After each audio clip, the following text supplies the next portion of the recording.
어린 양과 이제 인을 떼시기에 합당한 어린 양. 그래서 이제 하나님 보좌, 이 계시록 4장과 5장은 하나님 보좌와 사실은 이제 연결되어 있는 건데, 어린 양.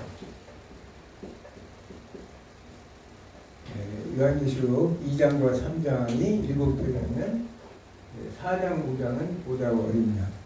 그래서 이제 이 요한계시록을 제가 이제 강의하는 것은 순서대로가 아니라고 그랬죠. 요한계시록은 순서대로가 아니고 의미대로 상징이 상징이 많이 기록되어 있는데 의미별로 이제 계시록을 기록하고 있다는 사실을. 그래서 저는 하나님 나라 관점에서 이제 이 요한계시록을 이제 강의하고 있는 거죠.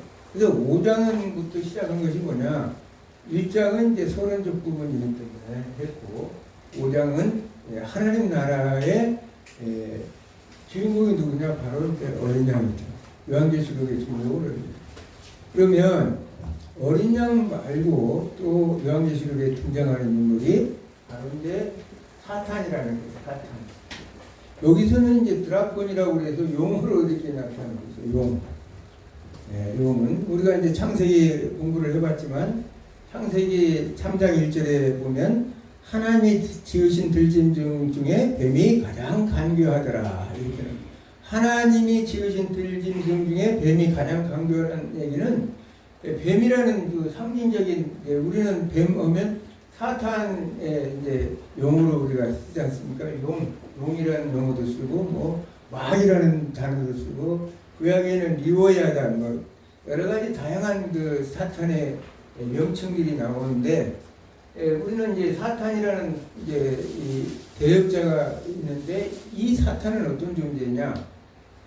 창세기 우리는 공부를 했지만 창세기에서 하나님의 백성인 아담과 하와를 미혹해가지고 죄를 범죄케 함으로 인해서 온 우주가 죄로 물들게 한 장본인이 사탄이에요. 그래서 우리는 이 사탄이라는 존재를 사실은 잊어버리고 살죠. 생각지도 않고 살아요. 오로지 우리의 머릿속에는 하나님, 성부와 성자, 성령 하나님만 생각하지 실질적으로 이 사탄의 존재를 생각하면서 느끼면서 사는 사람은 드물 거예요. 그러나 성경을 보면 처음부터 지금까지 사탄은 인간을 범죄하게 만든 그 이후부터 한 번도 이 사탄도 우리 곁을 떠나본 적은 없답니다. 항상 우리를 자신의 대적으로 생각하고 특히 하나님을 믿는 백성들에게는 자신의 대적자로 생각해요. 용의 대적자는 어린 양의 대적자는 사탄인데 또 이 사탄 용도 뭐냐면 하나님을 믿고 어린 양을 믿는 자들을 대적자로 생각하는 거예요. 이 사탄도 항상 어떻게 하면 하나님의 백성들을 미혹해서 자신의 종 노릇으로 만들 것인가. 왜냐하면 죄로 인한 인간은 죄의 종이었기 때문에 죄의 종이라는 것은 사탄의 종 노릇을 하고 있었기 때문에 이것을 예수 그리스도의 보혈의 피로 우리를 그 죄의 종에서 해방을 시켜서 하나님의 자녀로 다시 왕권과 제사장으로서 예수 그리스도께서 회복을 시켜줬기 때문에 우리가 요한계시록을 공부하고 현대 살아가는 사람들 입장에서는 사탄을 의식하지 않으면 결코 안 된다는 사실입니다. 사탄은 지금 어디서 뭘 하고 있을까? 우리를 어떻게 밀어올려고 할까? 우리를 어떤 방법으로 우리를 나락으로 자기의 종노릇으로 다시 집어넣을까? 별 풍미를 다 알고 있을 거예요. 그래서 이 공부를 하는 거예요. 분별력을 가지고 깨어있기 위해서. 이게 이제 깨어있어야만 이게 분별력이 되지, 그렇지 않으면 너는 너고 나는 나가 되는 거예요. 근데 우리가 적을 알아야 백전백승을 한다고 이 고사성어도 있듯이 당연하게 우리는 적을 알아야 된다는 거예요. 그래서 나는 어렸을 때 그런 생각을 했어요. 쥐락기구 갔다 오다가 논밭에 밭이 이렇게 쫙 있고 뭐 신랑로를 몇 개를 건너야 아무튼 교회를 가는데 1시간이 아니라 반나절을 잡아야 돼요. 산을 넘고 들을 넘고 뭐 신장로를 거치고 그렇게 해서 교회가 멀리 있었기 때문에 그래도 그걸 6년 개근을 했어요. 유년 개근해가지고 이제 그 개근상을 받아서 교회에서 주일학교 졸업할 때, 그러니까 참 부지런히 다녔던 것 같아요. 비가 오나 눈이 오나 그만큼 하나님이 건강을 주셨다는 거죠. 근데 이제 그때 그 배우기를 뱀이 이게 마귀란 놈이 우리를 이렇게 유혹해서 이렇게 들었다고. 그래서 오다 보면 뱀들이 그렇게 많아. 그러면 이 마귀 새끼 잡아야 된다고 막 때려서 잡았어. 이제 잡아가지고 그걸 가지고 누가 뱀을, 뭐가 제일 짐승 중에 뱀을 좋아하는 게 뭐겠어요? 뱀을 제일 좋아하는 게 돼지. 뱀의 천적은 돼지예요. 그 어디 정글 갈 때도 이 돼지를 앞에 끌고 간다고 하잖아요. 그 뱀이 와서 감아도 물어서 기름기가 많아가지고 독이 안 들어간다고. 그리고 또 재밌는 게 이제 돼지가 굉장히 느리잖아요. 느린데 뱀만 갖다 주면, 그 빠른 뱀만 갖다 넣어놔 돼지 우려면 돼지가 얼마나 빠르게 동작이 빨라서 잡아먹어. 그냥 막 착착착 뭐 물어의 소용없이 기름기 덩이기 때문에 독이 안 통하니까 그냥 그렇게 빨려. 그래서 우리도 이제 주일학교 갔다 오다가 보면 저 마귀 사탄을 잡아야 된다고 이렇게 해가지고 뱀을 많이 잡았던 것 같아요. 근데 그럼 사탄은 뱀이냐? 그건 아니죠. 왜냐하면 여기서 알아듣듯이 뱀은 초자연적 존재가 아니라는 거예요. 뱀 자체는 그걸 의인화시켜가지고 그 구약에 뱀이라는 형상을 그렇게 해서 했던 것이고, 또 사탄이 이제 이 영적 존재이기 때문에 뱀에 들어가서 이제 그렇게 미혹을 했을 수도 있겠죠. 어찌되었든 여기서 보면 들짐승 중에 하나라 이렇게 얘기한 걸로 봐서는 뱀은 초자연적인 존재가 아니라는 거예요. 아시아 이렇게 지역 같은 데서는 뱀에 대해서 생명과 치료와 지혜의 상징이라고 해가지고 뱀을 이제 숭배하는 사상이 있어요. 아시아 고대 근동 아시아적에서. 또 가나안 종교 풍년 의식에서는 뱀을 바알로 숭배하는 것을 봅니다. 그만큼 이 뱀이라는 존재는 다양한 그 당시에 고대 근동 사회의 백성들에게는 다양한 의식을 가지고 있는데, 요한복음 우리가 이 8장 44절에 보면 뱀이라는 것은 거짓말자며 거짓의 아비니라. 이 사탄이라는 존재는 그렇게 사람을 속이고, 우리가 아담과 하와를 미혹할 때도 거짓말만 계속 진리는 왜곡하고 자기 마음대로 거짓을 말해서 그 하와를 유혹했던 걸 봅니다. 그러면서 이제 성경에서는 이 레위기 11장이나 신명기 14장을 보면 이 뱀이라는 것은 아주 부정한 동물로 취급을 했어요. 성경 왜? 이런 것 때문에 아마 그랬을 거예요. 창세기 기록한 저자 모세도 고대 근동 사회에서 일어나는 모든 것들을 통해서 기록할 때 아마 그런 의미를 가지고 이렇게 했는데, 성경 자체에서 생각한다면 이 사탄, 뱀, 마귀 이런 존재들은 하나님을 대적하는 세력이었다는 사실로 우리는 알 수가 있습니다. 그래서 우리는 이 원래 그러면 도대체 이 마귀, 이 사탄은 근원은 뭐 어디 있느냐? 우리가 보면 성경에 뭐 특별하게 창세기나 이런 데는 기록한 내용이 없잖아요, 구역에. 근데 베드로후서 2장 4절에 보면 뭐라고 나오냐면 하나님이 범죄한 천사들을 용서하지 아니하시고. 여기서 우리가 알 수 있는 것은 범죄한 천사들이라고 얘기하는 거예요. 그러므로서 지옥에 던져 어두운 구멍에 두어 심판 때까지 지키게 하셨습니다. 뱀을 지옥에 던져 부적용에 집어넣었다는 얘기예요. 이제 이따가 창세기 20장 2절 3절에 보면 3절에 1000년 동안 사탄을 결박해서 무저갱이에다 가두고 이 내용이 나오는데, 여기 보면 베드로후서 2장 4절에 보면 지옥에 던져 구덩이에 가두어 심판까지 지키게 하여. 그 교재에는 그렇게 잘 안 나왔습니다. 제가 이제 이걸 쉽게 풀기 위해서 별도로 이렇게 써요. 그러면 유다 6절에는 자기 주의를 지키지 않냐고 자기 처소를 떠난 천사들이라 이렇게 나오고. 이 사탄이라는 존재는 영적인 존재인데 천사는 영적인 존재죠. 우리 육적인 존재가 아니라. 그런데 이 사탄은 결국은 하나님의 이를 원래 자기 주의를 지켜서 하나님 말씀대로 그 이치를 가지고 그 말씀대로 따라야 할 자가 아까 죄는 정치적 성질이 있다고 그랬죠. 죄는 정치적, 왜냐하면 사탄이 그랬다는 거예요. 왜? 자기 자신도 뭔가를 한번 보여주겠다고 하나님 앞에 반란을 일으킨 거예요. 자기 자신의 자리를 떠나서 그가 이제 하나님 앞에 자기의 영역을 갖추게 되고 그 영역 안에서 제일 맨맞은 게 누구냐? 바로 하와였다는 거예요. 본질적으로 지난 창세기 강의할 때도 있지만 하와는 유혹받기가 딱 좋았었던 거 봐요. 이제 이 사탄이 봤을 때 넘어가게 보암직도 모금직도 뭐 해봤다는 얘기를 봐서는 미혹이 하기가 쉬웠던가 봐요. 그냥 넘어갔던 거죠. 그래서 이제 넘어가서 이제 결국은 사탄이 이 사람이 타락을 하니까 자동적으로 만물은自動적으로 타락이 되어버린 거예요.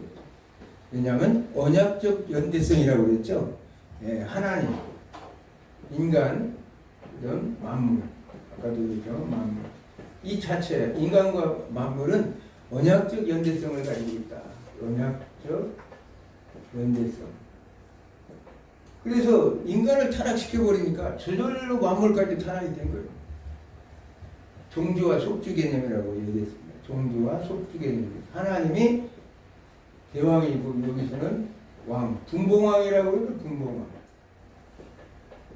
옛날에 이게 이제 이 관계 속에서 잘 만물을 다스리게 했는데 그 질서를 깨뜨려 버린 거예요, 사탄이. 이 질서를 깨뜨려 버려 가지고 그것이 누구냐? 바로 타락한 천사였다.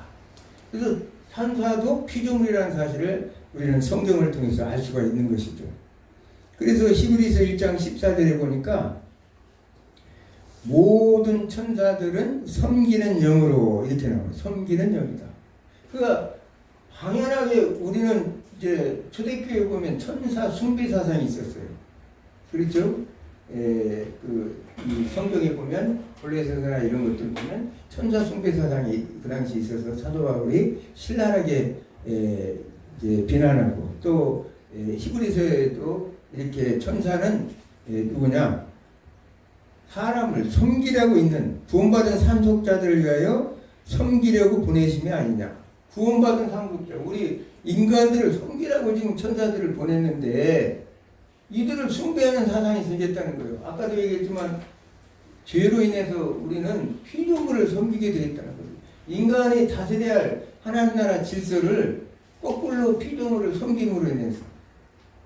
그래서 이제 천사 숭배 사상이 그때도 만연했기 때문에 성경은 천사는 사람을 하나님께서 구원받은 상속자들을 섬기기 위해서 그 영으로 보낸 자들이라 이렇게 말하죠.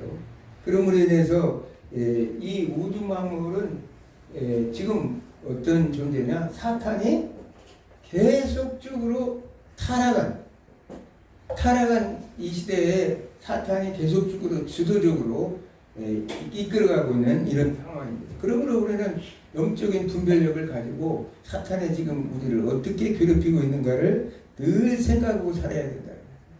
근데 사실 우리가 그러려면 말씀과 성령의 충만한 관계 속에 있어야 돼요. 우리가 잘 아는 사도행전 19장에 스게아의 7 아들들 얘기했죠. 그런 바보가 되어버릴 수가 있어요. 왜?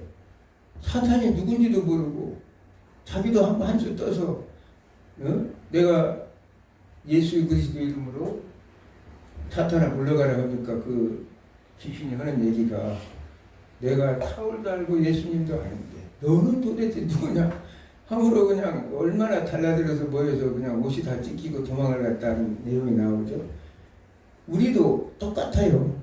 그 시대나 오늘 이 시대나 우리는 어떤 존재냐? 사탄에 대해서 누구보다도 눈을 크게 뜨고 그 일하는 하나님도 일하시지만 사탄도 끊임없이 일하고 있기 때문에 그것을 눈으로 보고 느끼고 생각하면서 사탄이 지금 우리를 어떻게 유혹하고 파괴하려고 하는지를 우리가 늘 깨어서 바라보고 살아야 된다.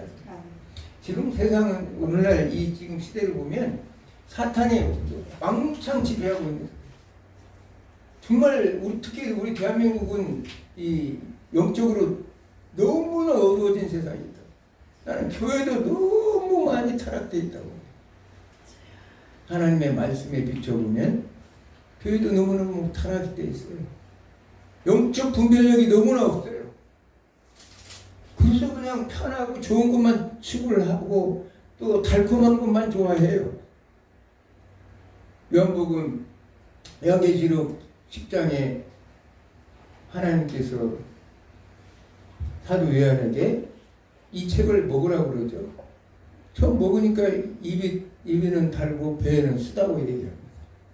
하나님의 말씀은 쓴 거예요. 사실은 말씀을 먹을 때는 달콤하고 참 이렇게 예수 믿으면 너무나 행복하고 모든 것이 복되고 잘 될 거라고 생각하지만, 왜냐하면 그 말씀대로 살아내는 것이 힘들다는 거예요.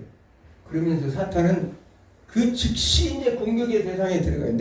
아까 얘기했죠. 죄의 종로로 서다가, 그러니까 내 새끼였는데, 여러분들은 짐승도 새끼를 뺏기면 난리를 치는데, 하물며 자기의 이 사탄이 자기 새끼를 빼앗겼는데 가만히 있겠어요? 그거 찾으려고 발버둥을 치겠죠. 그렇기 때문에 이 배에서는 쓰다는 얘기는 그만큼 우리는 여러 가지 공격을 당하고 하기 때문에 말씀으로 무장돼서 그것을 견뎌내고 인내하고 싸워야 되기 때문에 쓴 거예요. 그렇기 때문에 지금 이 요한계시록 이 12장 1절에서 6절은 예수 그리스도의 탄생부터, 이 짧은 이 구절 안에 예수님의 탄생부터, 그 다음에 이제 이건 또 마치 구약에서부터 시작해서 예수님의 탄생부터 승천까지 이걸 기록을 6절 안에 다 집어넣은 거예요. 사도 요한이. 그래서 오늘은 계시록 1장 1절부터 6절까지만 하는 거예요. 이 짧은 문장 안에 모든 이 신구약을 다 집어넣어버렸기 때문에.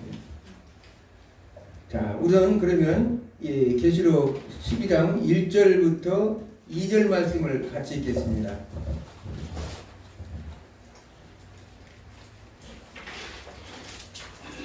하늘에 큰 이적이 보이니 해를 입은 한 여자가 있는데 그 발 아래는 달이 있고 그 머리에 12별이 간을 썼더라. 여자가 아이를 되어 해산하게 되니 아파서 애를 쓰며 부르짖더라. 아멘.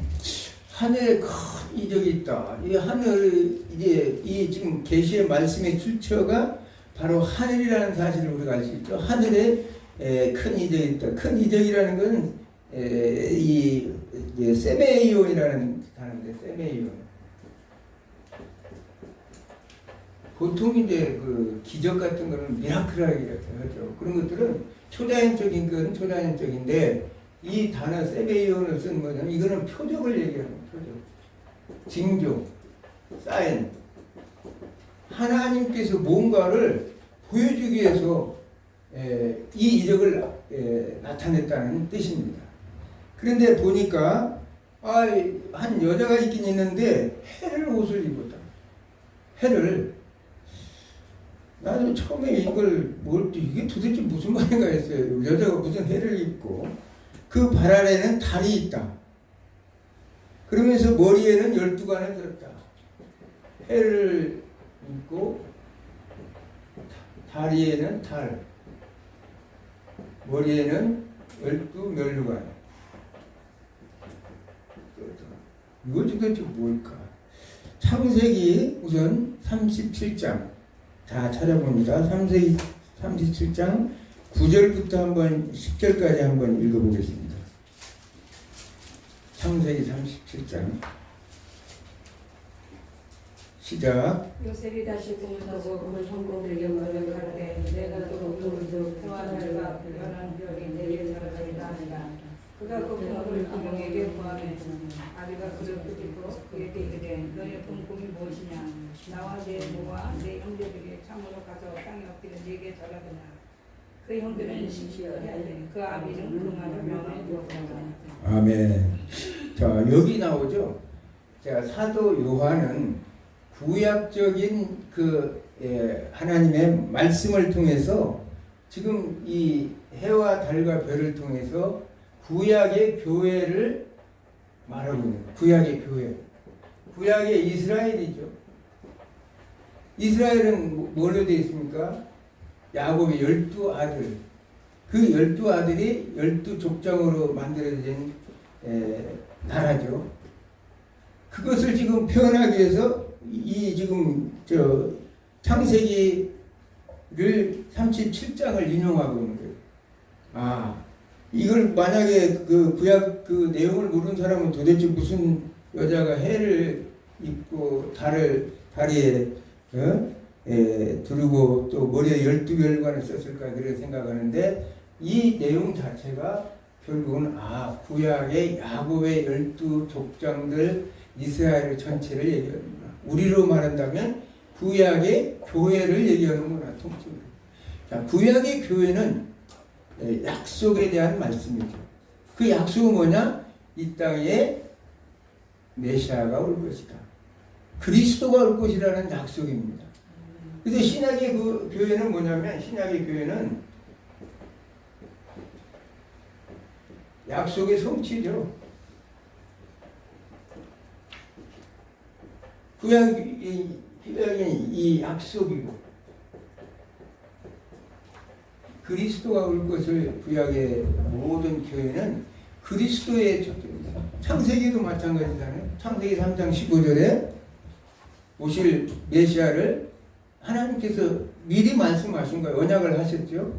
그래서 그것이 맥을 해서 구약까지 오고, 그 다음에 이제 드디어 그 약속이 성취된 사건이 오늘 요한계시록 12장 1절에서 6절에 다 나오고 있습니다. 그래서 하나님께서는 이 지금 이스라엘 백성들을, 사도 요한은 구약의 교회 야곱의 12아들들을 통해서 이제 말해주고 있습니다. 그러므로 인해서 12면류관이라는 건 영광스러운 구약의 교회의 모습을 이렇게, 12면류관이라는 것은 왕관이거든요. 왕관이기 때문에 교회의 아름답고 영광스러운 모습을 이렇게 표현하고 있는 것입니다. 자, 그리고 3절을 한번 읽어보겠습니다.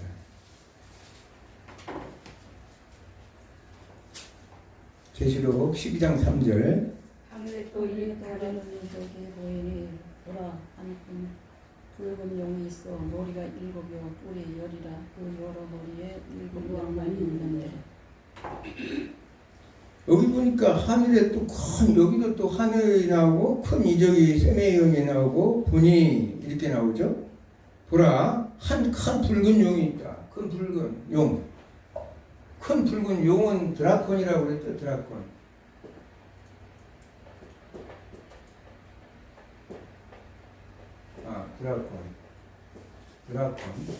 드라콘. 우리가 드래곤, 영어로는 드래곤이라고 그러죠. 용을 드래곤이라고 그러죠. 드라콘, 헬라니까.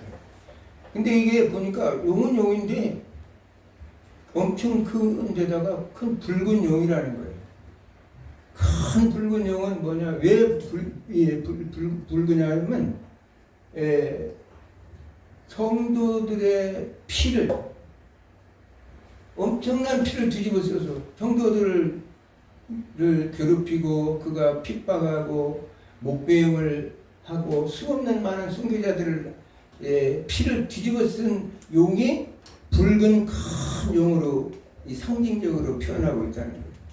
그런데 이 용 자체가 이제 마귀요 사탄이죠. 마귀는 원래는 원어로는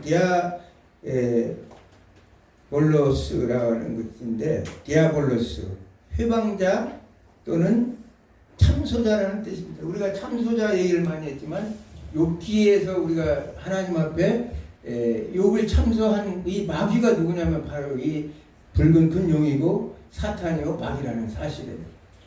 그렇기 때문에 이제 이 사타나스라는 그 헬라는 원수 대적자 이런 용어로 이제 우리가 쓰고 있습니다. 그래서 구약에서는 용의 현년을 상징하는 것으로는 많은 이제 리오야단 라합 또는 바다에서 나오는 괴물 뭐 이런 것들을 이제 표현하고 있죠. 그러므로 인해서 구약의 배경이 용으로 이렇게 표현하고 있는데 이 붉은 용이 아까도 얘기한 것처럼 성도들의 피와 예수 그리스도의 증인들의 피를 워낙 많이 치우다 보니까 이 용 자체가 붉어져 버렸다는 거예요. 그만큼. 근데 여기서 이제 일곱 머리라는 것과 열 뿔을 쥐가 딱 보니 이 용이 표현하기를 사도 요한은 일곱 머리야 열 뿔가 있다. 아니 요한은 용을 대단하게 보고 있는 거죠. 일곱 머리라는 것은 우리가 잘 알다시피 다니엘서에 이제 우리가 공부했지만 다니엘서 7장 6절에 보면 세 번째 짐승 표범을 상징하는데 그때 사자와 곰과 이제 표범이 나와요. 사자와 곰과 표범. 다니엘서 우리가 지난번에 공부했죠. 7장에 사자, 곰, 표범. 그 다음에 사나운 짐승. 이거는 바벨론이고 메데, 바사, 그리고 이거 헬라, 이거 로마라고 그랬어요. 근데 얘가 머리가 넷이에요. 거기 보면 이제 시간이 없으니까 읽어볼 수 있고 머리가 넷이에요. 그러면 나머지 하나, 둘, 셋 해서 머리가 일곱이에요. 머리가 일곱. 머리가 일곱이 되는 거예요. 그러니까 지금 무슨 얘기예요? 이 로마가 이거 다 먹어버렸죠. 결국은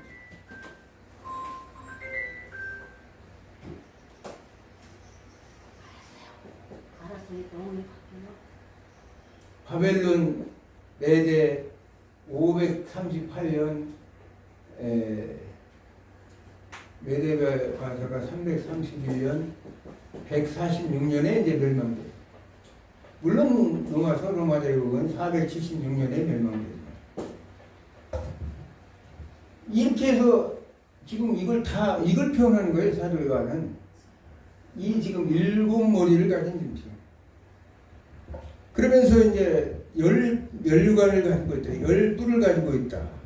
열뿔이라는 것은 이 권세를 얘기하기 때문에 넷째 짐승 로마의 그거 표현할 때 보면 열뿔을 가지고 있는 짐승으로 나와요.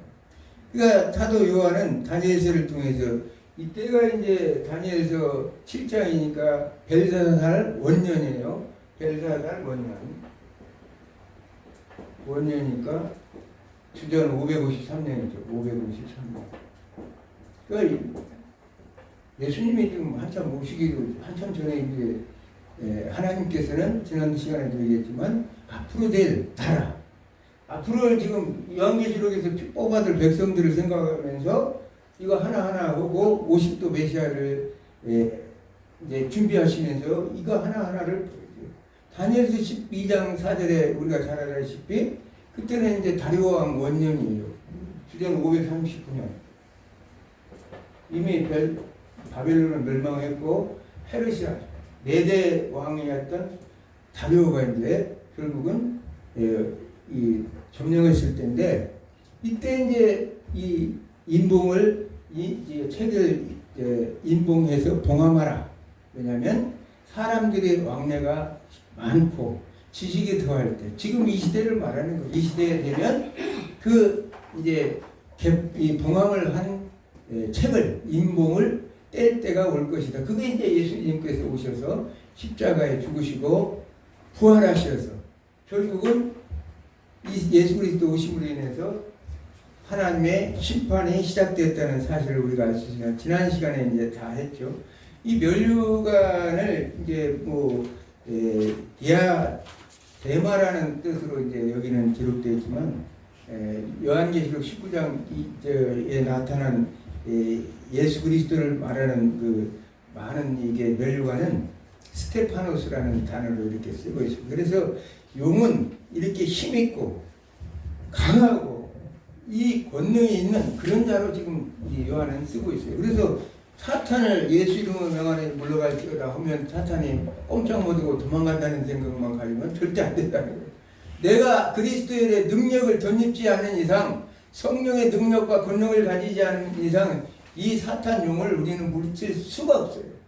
그래서 우리는 성령에 충만해야 되고 말씀에 충만해야 우리가 세상 속에서 사탄을 물리칠 수 있는 거예요. 그러지 않으면 항상 패배할 수밖에. 지피지기면 백전백승이라고 저걸 알고 우리가 항상 대비하지 않으면 안 돼요. 그러니까 성경은 우리에게 수없이 이렇게 많은 걸 가르치고 있는데도 그걸 잘 인식을 못하고 있다는 거예요. 눈을 크고 뜨고 보면 우리 눈에는 이것도 사탄, 저것도 사탄, 저것도 마귀다 다 보이는데 다른 사람 눈에는 안 보이는 거예요. 내가 그 얘기를 해보면 멀뚱멀뚱해요. 이러더라 보면 멀뚱멀뚱해. 그 얘기는 뭐냐? 한 번도 생각해 본 적이 없다는 거예요. 목사님들 이렇게 얘기하다 보면 기가 막힌 일이죠. 지금 세상 문화 속에서 가장 사탄의 꽃을 피우고 있는 시대가 지금 시대라고. 오히려 고대 시대보다도 초대 교회 시대보다도 지금이 사탄의 문화가 어마어마하게 꽃을 피우고 있어요. 사탄의 왕국이 지금 화려하게 마지막 불꽃을 피우고 있어요. 왜? 예수님이 곧 심판하러 내려올 때니까 마지막 발악을 하는 거죠. 불꽃이 마지막 불꽃을 활활 타듯이 지금이 그 시대라고. 그래서 우리는 눈을 크게 뜨고 바라보고 사탄이 무슨 짓을 하고 있는가, 우리 주변에 뭘 하고 있는가 이걸 크게 뜨고 봐야 되는 거예요. 왜? 지금 오늘 보니까 일곱 머리와 10뿔을 가진 마치 예수님께서 일곱 머리와 12왕관을 쓴 예수님처럼 힘을 내고 앉았으니 이 지금 사탄의 권력도 그렇다는 거예요. 그렇기 때문에 4절 한번 더 그러면서 우리가 이 사탄이 이 자기 스스로를 삼위일체로 지금 이렇게 자기를 과시하고 있는데 12장에 끝나고 나면 13장에 들어가는 13장 1절에 보면 바다에서 나온 짐승이 있어요. 그리고 11절에 보면 땅에서 올라온 짐승이 있어요. 그래서 짐승도 삼위일체를 만들고 있어.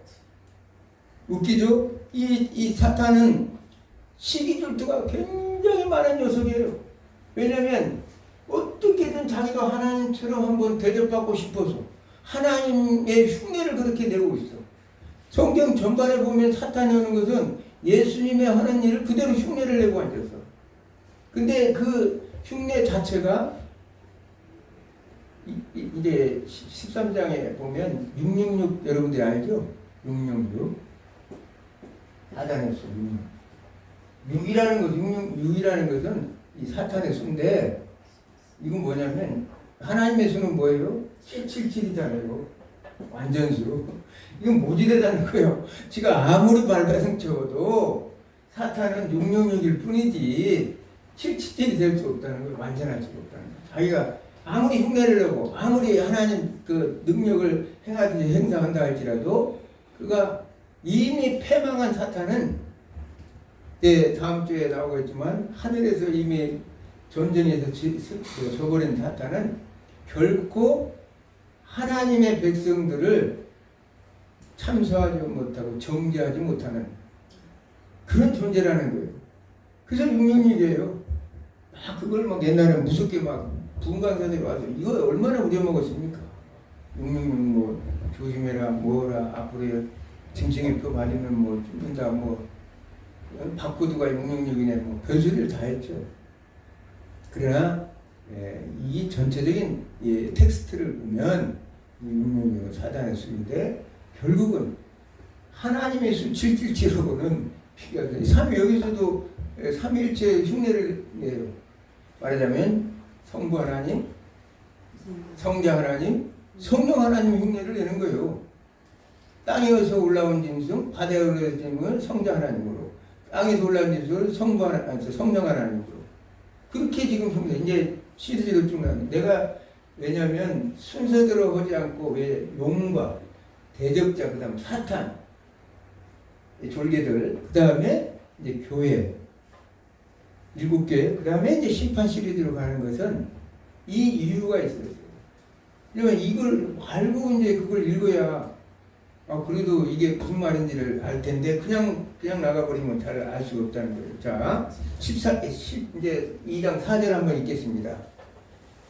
그 꼬리가 하늘별 3분의 1을 끌어다가 땅에 던지라. 용이 해살이는 여자 앞에서 그가 해산하면 그 아이를 삼키고자 하더니. 아멘. 자, 꼬리가 하늘의 3분의 1을 끌어다 땅에 던지리라. 이게 도대체 무슨 말일까? 그렇잖아요. 꼬리가 3분의 1을 가지고 땅에다 던진다는 건 하늘의 천사들을 어마어마한 사탄의 능력이 그만큼 크다는 거예요. 강하다는 것입니다. 그래서 하늘의 천사들을 땅에 던진다는 것은 자기 지금 사탄의 졸개들 있죠? 졸개들을 땅으로 보내서 세상을 미혹해 하고 세상을 파괴하는 역할을 그 졸개들이 한다는 얘기입니다. 우리가 잘 아는 사탄은 어떤 존재예요? 영적인 존재예요. 그 뱀에도 저는 이제 생각, 뱀에도 어쨌든 사탄이 들어갔을 거 아니냐. 들어가서 이 하와를 미혹하고 있을 거 아닙니까? 그래서 이제 그런데 우리가 너무나 잘 아는 것은 마가복음 5장 1절에 보면 예수님께서 이제 귀신 들린 자를 만나니까 귀신을 쫓겨 내보내는데 뭐라고 얘기하냐면 네 이름이 뭐냐? 그러니까 군대입니다. 이런 얘기를 했죠. 군대라는 얘기 들었죠? 성경에. 그래? 그러면 우리를 그러지 말고 내어 쫓지 이렇게 보내지 마시고 저 지나가는 돼지로 집어넣어달라. 돼지한테로 들어가게 해달라. 나는 가끔 그 구절 읽을 때 사탄 녀석이 모기 안에도 들어가가지고 우리를 괴롭힐까? 그런 생각도 많이 해가지고 모기. 그래서 빗바람은 여기다 사탄이 예수님께서 들어가라 하니까 그냥 사탄이 천사들이 타락한 천사들이죠. 마귀들은 우리가 말하는 귀신들은 타락한 천사들이에요. 우리 조상 귀신이 와서 그렇게 한 게 아니고 사람들은 그걸 조상 귀신이라고 해서 막 피나이다는 이게 타락한 천사들 땅을 어지럽히기로 사탄이 지금 끌어다가 마귀들의 대장인 사탄 천사가 끌어다가 땅에다가 놔서 악령들이 돼가지고 이 세상을 어지럽히는 존재들이에요. 그래서 거기 들어가니까 그냥 바다로 그냥 내달려버리니까 다 죽어가지고 동네 사람들 제발 선생님 우리 동네에서 좀 떠나달라고 이렇게 말하듯이 사탄은 영적으로 있지만 우리 인간들을 어떤 짐승이나 이런 것들을 매개체로 써요. 성경을 보면 이 나귀도 하나님의 말을 하잖아요. 나귀도 발람의 저주 할 때 보면 그렇게 얼마든지 영적인 존재는 할 수 있다는 거예요. 그러니까 마귀가 우리 안에 들어온다는 것은 너무나 쉬운 일이죠. 예? 우리 눈에도 보이잖아요. 마귀 들렸는지 안 들렸는지. 그 보면 알잖아요. 예? 영적으로 이렇게 중간에 있으면 저 사람 마귀 들렸네? 그냥 알잖아요. 하는 말하는 거나 행동하는 거나 생각하는 거나 이거 보면 마귀 들렸네? 그냥 알 수 있잖아요. 그렇기 때문에 우리는 영적으로 깨 있어야 분별력이 있고 내가 또 그 사탄의 밥이 안 돼. 그렇지 않으면 내가 틈만 있으면 들어오니까 밀고 들어와 버리니까 마귀가 사탄이 이 졸개들이 그걸 모르고 그냥 조상신한테 빈다고 비나이다 손바닥에 잘처럼 빌고 또 실어 올려놓고 그러고 있는데 그러지 말고 예수 그리스도 이름 영원히 물러갈지어다. 근데 그냥 무장의 여자가 벌벌벌 떨고 탁 엎드려 버리는데 그런 능력을 우리는 받아야지. 예? 가끔 그런 일이 있잖아요. 가서 구드는 집 앞에 가가지고 모으면 구드는 무당이 제발 좀 오시지 마시고 나가 계시라고 부탁하잖아요. 예? 예수 그리스도 이름 앞에는 어느 누구도 아무리 마귀 사탄이 강한다 할지라도 견뎌낼 수가 없으니까. 그래서 이제 그 용이 무슨 짓을 하고 있느냐? 해산하는 여자 앞에서 해산하면 아이를 삼키고자 하더라. 이 얘기는 뭐예요? 예수 그리스도가 탄생을 못하도록 우리가 너무나 잘 아는 마태복음 2장에 헤롯이 2살 이하의 어린아이들을 정말 죽인 사건을 우리가 너무나 이 마귀 사탄은 얼마나 예수님께서 이 땅에 오셔서 창세기 3장 15절에 말씀하신 여자의 후손 용의 머리를 깨어 부셔버리고 결국은 승리할 것을 너무나 사탄은 잘 알고 있기 때문에 막으려고 했던 거예요. 그래서 예수님을 죽이려고까지 하죠. 예수님께서 이 나사렛에 가서 회당에서 하나님의 말씀을 전하고 이렇게 나오는데 이 말씀이 너희들에게 임하였느냐 하니까 사람들이 하는 얘기가 그래. 나는 이 대목 읽을 때면 마음이 아파. 왜 그러냐면 지금 이 얘기하는 자가 누구냐? 요셉의 아들이 아니냐? 이 만왕의 왕이고 이 창조주 하나님인 예수 그리스도를 자기들 눈에는 먼 눈에는 뭐만 보인다고 그 목수의 아들 요셉의 아들로만 보이는 거예요. 그 우주 만물을 창조하신 그 위대하신 예수 그리스도 하나님을 이 사람들의 눈에는 예수님께서 우리를 위해서 얼마나 비천하게 낮아지셨는가를 나타내는 대목이라 이 성경 말씀 읽을 때는 가슴이 아프더라고요. 우리 주님이 이렇게까지 망신을 당하셨구나. 모욕을 당했구나. 이 누가 뭐냐면 그 사람들 틈에 누가 들어가서 마귀들이 들어가서 예수님을 땅떨어져 밀어 떨어뜨리려고 했는데 뭐 떨어뜨렸어요? 못 떨어뜨렸지. 하나님은 딱 막아버렸는데. 그래서 예수님이 그 공전사회를 빠져나가죠. 계속적으로 광야 40일 금식 때도 예수님을 어떻게든 굴복시켜서 자기의 밑에다 두려고 아니 창조주 하나님을 피조물이 건방지게 자기 밑에 두려고 하면 그게 되는 일입니까? 근데 예수님께서는 그때 어떤 존재였어요? 참 하나님이지만 참 인간이었잖아요. 왜냐하면 예수님이 참 하나님인 것은 성령으로 잉태되었거든요. 아까 말한 대로 요셉의 아들이 아니라 성령으로 잉태된 참 하나님의 시였기 때문에 그 요셉의 피로 이렇게 된 게 아니라 성령으로 잉태되신 참 하나님이에요. 예수님은. 그러면서도 예수님은 어떤 분이에요? 참 인간이었다. 그래서 그 광야 41일 속에서도 예수님은 꿋꿋하게, 왜냐하면 그때는 참 하나님이지만 참 인간으로서 그 사탄 마귀의 유혹을 당당하게 하나님의 말씀으로 물리쳤다는 거예요. 물론 성령의 도우심을 따라. 성령께서 항상 예수님과 함께 하셨기 때문에 삼위일체 하나님은 모든 계시를 공유한다고 그랬잖아요. 내가 계시를 공유하는 분이기 때문에 하나님의 성령의 능력도 주어졌지만 우리 또한 마찬가지로 성령의, 왜냐하면 이미 우리는 예수 그리스도 안에서 죄와 형벌로부터 벗어난 자고 왕권도 회복된 자들이기 때문에 얼마든지 성령에 충만하면 어떤 사탄의 마귀에도 우리는 이길 수 있는 능력이 있는 거예요. 예수님께서도 육으로 능력을 이겼어요. 본인의 신성을 사용하지 않으시고 말씀으로 이겨버려요. 그래서 마지막에 가서 어떻게 했습니까? 예수님을 이제 십자가의 못을 박아서 죽여버리면 영원히 이제 내가 승리할 것이라 생각했죠. 사탄에 우리가 너무나 잘 아는 내용 아닙니까? 와, 이제는 됐다. 그 많은 유대 병정, 또 유대인들, 로마 병정, 이런 사람들 다 충돌하고 빌라도까지 충동시켜서, 왜냐하면 사람의 마음속에 사탄이 들어가니까 그 졸개들이 다 침투해서 다 들어갔어. 마귀 녀석들이. 그래가지고 충돌질해서 예수님을 십자가에 못 박혀 죽게만 만들면 내가 승리한 줄 알아. 그러면 이제 그 하나님의 약속했던 메시아는 이 땅에 안 오고 그걸로 끝날 줄로 생각해요. 근데 하나님은 패러독스라고 그랬죠. 역설적이라고. 그 상태에서 그냥 완전히 거꾸로 부활시켜 버리신 거예요. 이거까지 사탄은 아무리 아까 사탄의 머리는 666이라고 그랬죠. 하나님의 머리는 777이고 여기까지는 사탄도 생각을 못했을 거예요. 666 머리 가지고는 안 돼. 777을 가지고 있어야지. 완전 수를 가지고 있어요. 그래서 완전히 사탄은 패배를 한 거예요.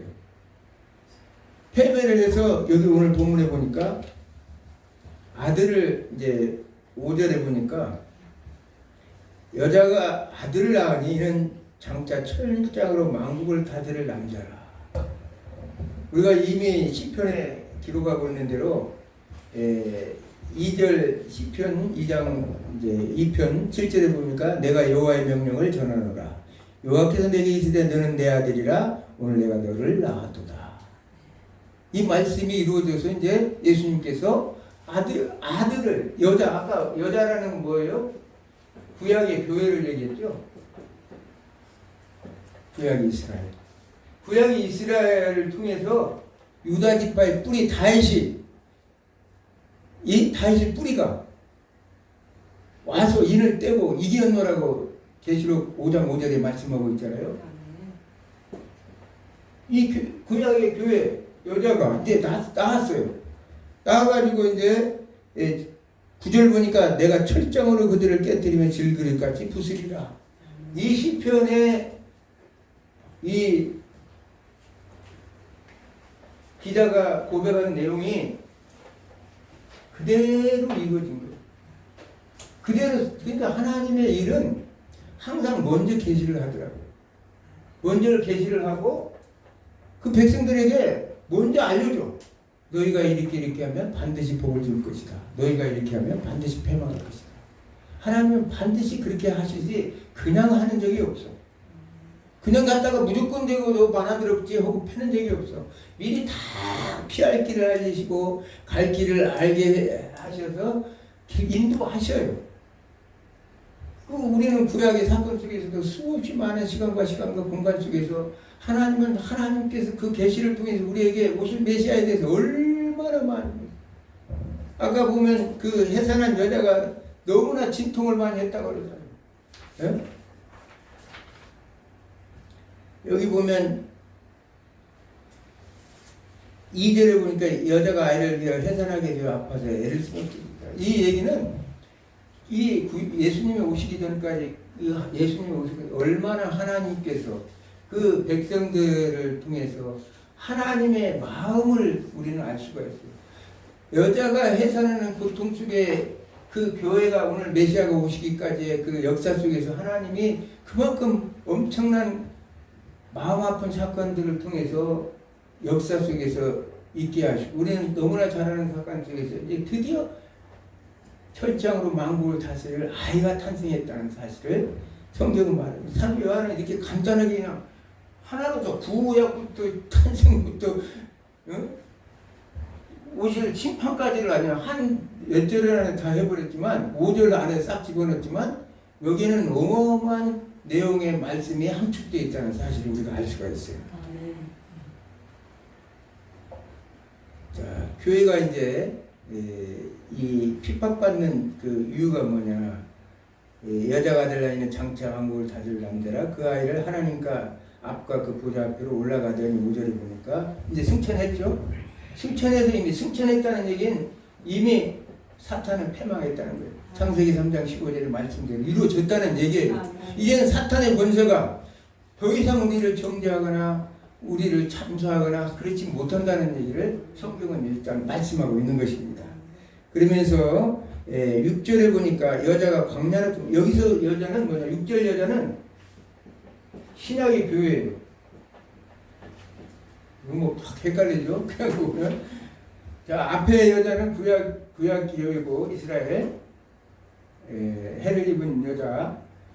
이거 왜냐면 이스라엘을 통해서 유다 지파의 뿌리가 그 이제 아들을 낳았기 때문에 그 과정을 설명하고 여기 여자는 이미 예수님은 어떻게 해요? 요한계시록 5장의 말씀처럼 하는 보좌에 가 계시잖아요. 승천해서. 그러니까 남은 사람들은 누구예요? 남은 자는 오늘날 우리 아니에요. 교회. 남은 교회를 얘기하는 거예요. 6절에는. 그런데 이제 광야로 가게 하는데 그 광야가 하나님께서 예비하신 곳이거든요. 하나님께서 예비하는 곳이 광야예요. 그러면서 이 지금 광야에서 1260일 동안 양육하기 위해서 하나님께 예비한 곳이 광야예요. 그래서 하나님의 백성들이 살아가는데 우리의 삶을 광야 같은 삶이라고 하잖아요. 광야는 뭐예요? 말씀과 오로지 기도와 찬양만 있는 곳이에요. 하나님의 백성들은 광야 같은 세상 속에 살아요. 왜냐하면 거기는 기름지고 부유한 것이 없어요. 이게 진짜 하나님의 백성들의 삶이에요. 왜냐하면 성화 과정을 거쳐야 돼요. 양육은 누가 해요? 그러면 양육을 성령께서 하시는 거예요. 성령 하나님, 내가 성령론 얘기했죠. 8강인가 9강인가. 성령 하나님이 없으면 창조, 구속, 부활 어떤 것도 있을 수가 없다고. 모든 사탄이 모든 걸 계획하듯이 성령 하나님께서는 동시에 우리를 보호하고 방어하고 감싸고 우리를 위로하고 우리를 인도하시는 분이 누구냐면 바로 성령 하나님. 그래서 우리는 성령의 충만함을 받아야 돼요. 이 1260일 동안에 광야에서 우리는 양육을 받게 돼요. 그리고 이 1260일 동안은 오늘 시간이 없어서 그것까지 하려고 그랬는데 다음 시간에 하려고 그래요. 이것은 뭐냐면 계시록 20장을 제가 하려고 그랬어요. 사실은 하다 보니까 시간이 많이 가요. 20장 1절에서 3절을 보면 1000년 동안 사탄이 무정에 갇히는 내용이 나오죠. 사탄이 이 1000년 기간이 뭐냐? 바로 1260일 양육 기간이라는 거예요. 그래서 우리가 흔히 말하는 전천년설, 후천년설, 무천년설. 저는 이제 무천년보다 현천년설이라고 해요. 현천년설. 왜냐하면 지금이 1000년 동안의 기간, 1000이라는 숫자는 뭐냐면 상징적인 숫자예요. 못을 박아도 1000년 딱. 그러면 1260이면 3년 반밖에 안 되는데 3년 반이면 다 끝나나? 지금 몇 년? 2000년이 넘었는데 그렇잖아요. 1000이라는 숫자는 19 곱하기 19 곱하기 10이에요. 10이라는 것은 충만수예요. 우리가 성경에서 하나님께서 창세기 26장에 보면 그 요셉에게 100배 축복을 주신다고 그랬죠. 100배. 요셉이 그랄 땅에 갔어요. 애국에 가지 말라. 그리고 그랄 땅에 있는데 이제 말하자면 하나님께서 그곳에서 이제 농사를 그랄 땅에 있었어요. 아예 안에 또 리브가를 또 말하자면 한번 뺏길 뻔하랬어요. 근데 하나님께서 보호를 해주죠. 왜? 이삭의 씨에서 또 메시아가 와야 되는데 거기서 만약에 이상한 것이 끼어 들어가면 어떻게 되겠어요? 아브라함도 마찬가지예요. 그 당시로 상황으로 보면 사라도 분명하게 바로한테 정말 동침을 당할 수밖에 없었던 상황이지만 하나님이 막아준 것처럼 여기 지금 이삭도 그랄 땅 아비멜렉 거기서 틀림없이 그럴 텐데 하나님이 막으신 거예요. 왜냐하면 앞으로 오실 메시아를 생각해서. 그럼 여기서 그러면서 하나님이 그러면 100배 그 다음에 이삭은 100배의 축복을 받았다고. 그러니까 여기서 말하면 100이라는 숫자도 그대로 우리가 할 수가 어떻게 농사짓는데 다른 집은 알맹이 하나 오고 여기 집은 알맹이가 100개가 열리냐고. 그거는 그만큼 충만하고 많이 충만한 축복을 받았다는 얘기예요. 신명기 1장 11절에는 모세가 뭐라고 하면 1000배 너희들이 축복을 받으라. 그러니까 축복을 받으면 받았지 무슨 1000배야 또. 이 성경에서 최고의 축복은 욥이 갑절의 축복이 있어요. 갑절로. 그거는 진짜 숫자를 세보니까 갑절이더라고. 근데 그러니까 아까 천년왕국이나 천에서 못을 박으면 안 된다는 얘기예요. 내 말은 1260일은 우리가 왕자로서 예수님의 재림이 이전에 왕자로서 제사장으로서 살아가는 기간을 이미 하늘에 우리는 속한 자들이에요. 그래서 우리가 두려워하지 않은 것은 1260일 동안 누가 양육하냐? 성령께서 양육해 주신다. 우리는 강야 같은 인생 속에 살고 있지만 이 이제 천년왕국에 대해서는 다음 시간에 할 수 있으면 하고 아니면 요한계시록 20장 할 때 다시 자세히 얘기하지만 재림은 분명한 거죠. 후천일, 전천일 그 학자마다 주장하지만 내가 주장하는 것은 이게 이제 초림부터 예수님이 오시는 기간을 1000년이라는 기간으로 본다. 이 말입니다. 어찌되었든 하나님께서는 우리에게 모든 것들을 말씀을 통해서 주셨고 예수님을 보내셨고 또 예수님이 승리하셨고 승천하셨고 이런 과정 속에서 우리는 왕같은 제사장 하나님의 소유된 백성으로 살 수 있도록 하나님께서는 우리에게 모든 축복권을 다 주셨고 단지 우리가 누릴 수 있는 건 뭐냐? 성령의 인도함을 따라. 광야에서 양육받는 우리의 심정으로 성령의 인도함을 따라 살면 어떤 해도 당치 않을 뿐 아니라 제가 이렇게 많이 건강해졌죠? 성령이 충만하다 보니까요. 몸이 그냥 50대 몸으로 돌아가 버렸어요. 아멘. 목사님들이 또 잘 챙겨주셔서도 그렇지만 어쨌든 이렇게 건강한 몸이 돼버리더라고요. 여기 시작할 때만 해도 걷지도 못해요. 이거 그만둬야 되나? 불과 몇 달 만에 얼마나 건강해지는지 몰라요. 왜? 성령께서 다 치료해 주시더라고요. 아멘. 여러분들도 오늘 말씀을 통하여 승리하신 여러분이 되길 주님으로 축원합니다. 아멘. 기도합니다.